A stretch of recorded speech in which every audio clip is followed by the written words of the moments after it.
அனைவருக்குமே வணக்கம். நான் சதீஷ்.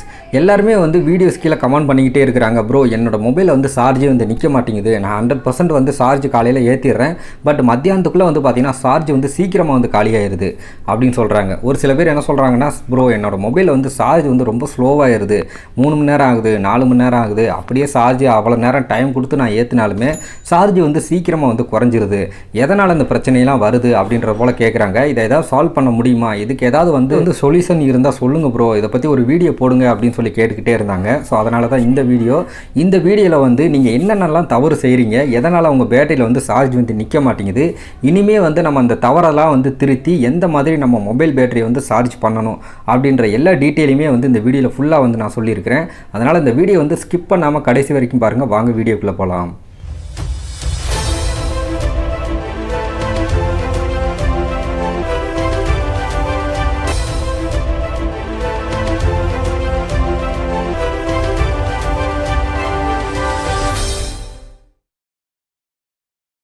நீங்கள் பண்ணுற ஃபஸ்ட்டு தவறு என்ன அப்படின்னு பார்த்தீங்கன்னா, நீங்கள் ஒரு கடையில் ஒரு மொபைல் வாங்குறீங்க.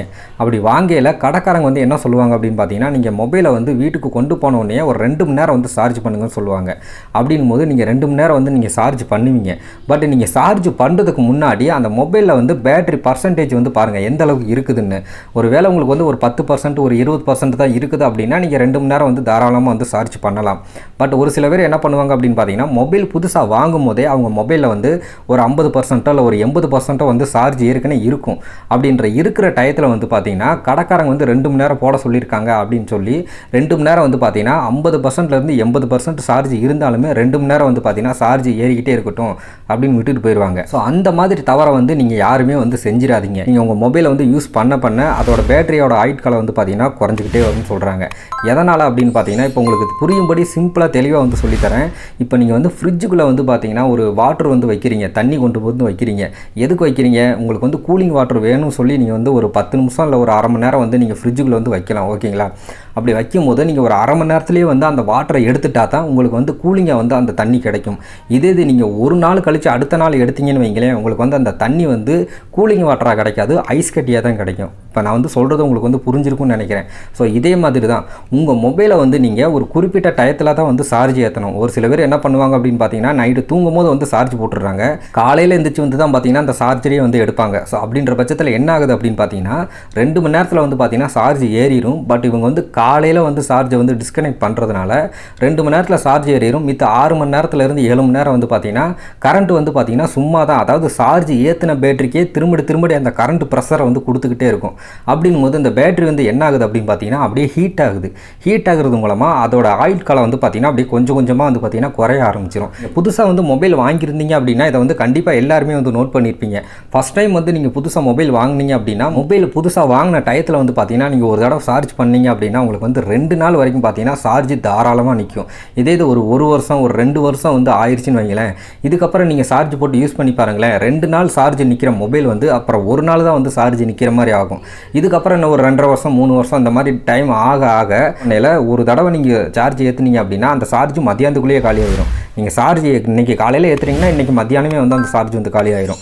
எதனால் அப்படின்னு பார்த்தீங்கன்னா, இந்த மாதிரி நீங்கள் தவறுகள் செய்கிறதுனால தான் பார்த்தீங்கன்னா அதோட பேட்டரியோட ஆயுட்காலம் பார்த்தீங்கன்னா ரொம்ப குறைஞ்சிருது, அதோட கெப்பாசிட்டியை அது இழந்துருது. அதனால தான் பார்த்தீங்கன்னா அந்த சார்ஜ் பார்த்தீங்கன்னா அந்த பேட்டரியில் நிற்கிறது இல்லை. நீங்கள் எவ்வளோ தூரம் 100% சார்ஜ் ஏற்றுறீங்களோ, எவ்வளோ தூரம் நைட்டு சார்ஜை போட்டு காலையில் அதை டிஸ்கனெக்ட் பண்ணுறீங்களோ அந்த அளவுக்கு பார்த்தீங்கன்னா உங்களுடைய பேட்டரியோட ஆயுட்காலம் பார்த்தீங்கன்னா குறைஞ்சிக்கிட்டே தான் வரும். ஸோ இந்த காரணத்தினால தான் உங்களுடைய பேட்டரியில் பார்த்தீங்கன்னா சார்ஜ் நிற்காததுக்கு காரணம், சீக்கிரமாகவே பார்த்தீங்கன்னா உங்கள் பேட்டரி டவுன் ஆகிறதுக்கு காரணமும். ஓகேங்க, இந்த மாதிரி பிரச்சனைகள் வராமல் இருக்கிறதுக்கான ஒரு சில வழிமுறைகளை இப்போ நம்ம பார்க்கலாம். ஸோ நீங்கள் புதுசாக ஒரு மொபைல் வாங்க போகிறீங்க, இல்லை இப்போ தான் வாங்கியிருக்கீங்க அப்படின்னா நான் சொல்கிற ஒரு சில டிப்ஸை நீங்கள் நல்லா நோட் பண்ணி வச்சுக்கோங்க. இப்போ நீங்கள் புதுசாக ஒரு மொபைல் வாங்க போகிறீங்க அப்படின்னா கடையில் போய் வாங்குவீங்க. வாங்கையில் உங்களுடைய பேட்டரியில் பார்த்தீங்கன்னா பர்சன்டேஜ் எந்த அளவுக்கு பேட்டரியில் சார்ஜ் இருக்குதுன்னு பாருங்கள். கடையிலேருந்து எல்லாருமே சொல்லுவாங்க, நீங்கள் வீட்டுக்கு போனோடனே 2 மணி நேரம் சார்ஜ் போடுங்கன்னு சொல்லுவாங்க. அது யாரெல்லாம் அப்படி போடணும் அப்படின்னு பார்த்தீங்கன்னா, நீங்கள் புதுசாக வந்து கடையில் மொபைல் வாங்குவீங்க. வாங்கியில் உங்களுடைய பேட்டரியில் வந்து எத்தனை பர்சன்டேஜ் வந்து பேட்டரி லெவல் காட்டுதுன்னு பாருங்கள். இப்போ ஒரு 10% தான் இருக்குது அப்படின்னா நீங்கள் தாராளமாக 2 மணி நேரம் சார்ஜ் போடலாம் ஃபுல்லாகிறதுக்கு, ஓகேங்களா? அதனால் எந்த தப்பும் இல்லை. பட் உங்கள் மொபைல் நீங்கள் புதுசாக கடையில் வாங்கும் போதே உங்களுடைய பேட்டரியில் வந்து 80% காட்டுதுன்னு வைங்களேன்.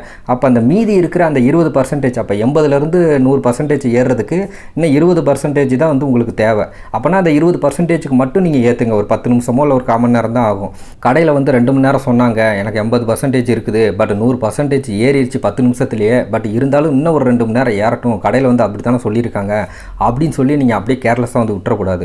நீங்கள் 80% வச்சுருக்கீங்க அப்படின்னா அந்த 100% வரைக்கும் சார்ஜ் ஏறிடுச்சுன்னா ரிமூவ் பண்ணிடுங்க. இப்போ நீங்கள் வந்து ஸ்மார்ட் ஃபோன் வந்து ஏற்கனவே வந்து வாங்கியிருப்பீங்க. அது வந்து ஒரு 3 மாதத்துக்கு முன்னாடி வாங்கினதாக இருக்கலாம், 6 மாதத்துக்கு முன்னாடி வாங்கினதாக இருக்கலாம், ஏன் 1 வருஷத்துக்கு முன்னாடி கூட வாங்கினதாக இருக்கலாம்.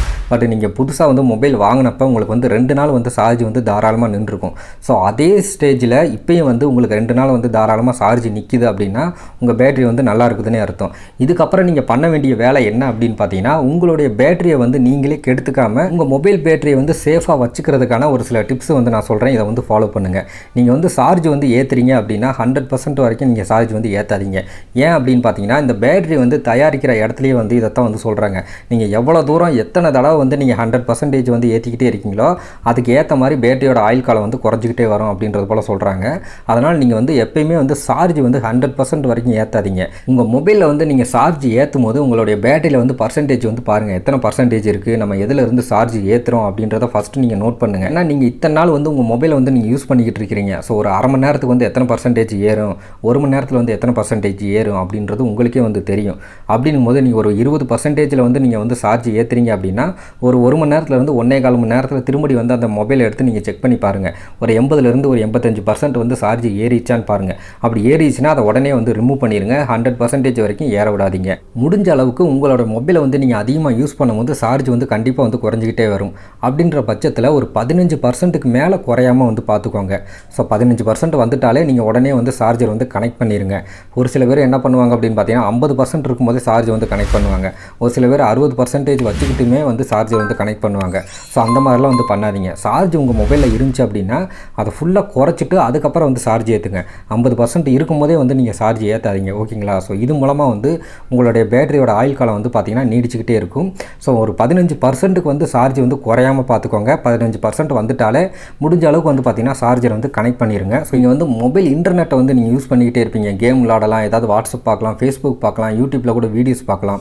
ஸோ உங்களுக்கு வேணுன்ற நேரத்தில் மட்டும் மொபைல் டேட்டாவை ஆன் பண்ணி நீங்கள் வந்து நெட்டு வந்து யூஸ் பண்ணுங்கள். நீங்கள் தேவையில்லாத நேரத்தில் வந்து மொபைல் டேட்டா வந்து ஆஃப் பண்ணி வச்சுருங்க. சில பேர் என்ன செய்வாங்க அப்படின்னு பார்த்தீங்கன்னா, காலையில் மொபைல் டேட்டாவை ஆன் பண்ணாங்க அப்படின்னா தூங்குற டயத்தில் தான் வந்து பார்த்திங்கன்னா ஆஃப் பண்ணுவாங்க. ஒரு சில பேர் ஆன் பண்ணி விட்டாங்கன்னா அதை 24 மணி நேரத்துக்கு வந்து பார்த்திங்கன்னா அந்த மொபைல் டேட்டா ஆன்லேயே தான் இருக்கும். இதனால் என்ன நடக்கும் அப்படின்னு பார்த்தீங்கன்னா, நீங்கள் ஏதாவது வாட்ஸ்அப் வந்து யூஸ் பண்ணிக்கிட்டு இருப்பீங்க, இல்லை ஃபேஸ்புக் யூஸ் பண்ணிக்கிட்டு இருப்பீங்க, இல்லை யூடியூப் சேனல்லே வந்து ஏதாவது ஒரு சேனலை வந்து நீங்கள் சப்ஸ்கிரைப் பண்ணி வச்சுருப்பீங்க. ஸோ அப்படிங்கும்போது அவங்க ஏதாவது வீடியோ அப்லோட் பண்ணும் போதோ இல்லை வாட்ஸ்அப்பில் யாராவது உங்களுக்கு வந்து மெசேஜ் சென்ட் பண்ணும் போதோ உங்களுக்கு வந்து நோட்டிஃபிகேஷன் வரும். அப்படி நோட்டிஃபிகேஷன் வரையில் உங்களோட டிஸ்பிளே வந்து பார்த்திங்கன்னா ஆன் ஆயிரும். அந்த மாதிரி டயத்தில் வந்து பார்த்திங்கன்னா உங்களுக்கு பேட்டரி வந்து பார்த்திங்கன்னா ரொம்பவே வந்து ட்ரெயின் ஆகும். இது மட்டும் இல்லாமல் நீங்கள் இன்டர்நெட் வந்து ஆன் பண்ணி வச்சிருக்கல எக்கச்சக்கமான அப்ளிகேஷன் வந்து பார்த்திங்கன்னா உங்கள் மொபைலில் பேக்ரவுண்டாக பார்த்திங்கன்னா ரன்னிங் ஆகிக்கிட்டே இருக்கும். இதனாலே வந்து பார்த்திங்கன்னா உங்கள் மொபைலில் உங்கள் பேட்டரி வந்து பார்த்திங்கன்னா சீக்கிரமாக வந்து குறைஞ்சிரும். அதனால் நீங்கள் தேவையில்லாத நேரத்தில் வந்து மொபைல் டேட்டா வந்து ஆஃப் பண்ணி வச்சுருங்க. உங்களுக்கு தேவைப்படுற நேரத்தில் மட்டும் நீங்கள் ஆன் பண்ணி யூஸ் பண்ணுங்கள். நீங்கள் யூஸ் பண்ணி முடிச்சதுக்கப்புறம் திரும்படியும் மொபைல் டேட்டாவை வந்து ஆஃப் பண்ணி வச்சு யூஸ் பண்ணுங்கள். உங்கள் மொபைலில் வந்து சார்ஜ் வந்து சீக்கிரமாகவே வந்து காலியாகுது அப்படின்னா நான் சொல்கிற டிப்ஸை வந்து ஃபாலோ பண்ணுங்கள். இப்போ எல்லா மொபைல்லையுமே வந்து பார்த்திங்கன்னா செக்யூரிட்டி ஆப்ஷனில் போய் பேட்டரி ஆப்டிமைசேஷன் ஒரு ஆப்ஷன் வந்து கொடுக்குறாங்க.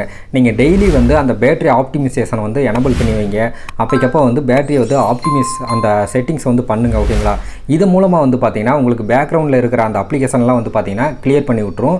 இது மூலமாக வந்து பார்த்திங்கன்னா உங்கள் பேட்டரியோட சார்ஜ் வந்து பார்த்திங்கன்னா சீக்கிரம் குறையாமல் கொஞ்சம் நீடிச்சு உழைக்கிறதுக்கான வாய்ப்புகள் அதிகமாக இருக்குது. ப்ளே ஸ்டோர்லலாம் வந்து பார்த்திங்கன்னா எக்கச்சக்கமான அப்ளிகேஷன் இருக்குது. ஒரு 80% வந்து உங்களுக்கு சார்ஜ் ஏறிடுச்சு அப்படின்னா உடனே வந்து அலாரம் அடிக்கும். இந்த மாதிரி எக்கச்சக்கமான அப்ளிகேஷன் வந்து பார்த்திங்கன்னா ப்ளே ஸ்டோரில் வந்து அவைலபிளாக இருக்குது. ஸோ அந்த மாதிரி அப்ளிகேஷனை வந்து நீங்கள் இன்ஸ்டால் பண்ணி யூஸ் பண்ணுங்கள்.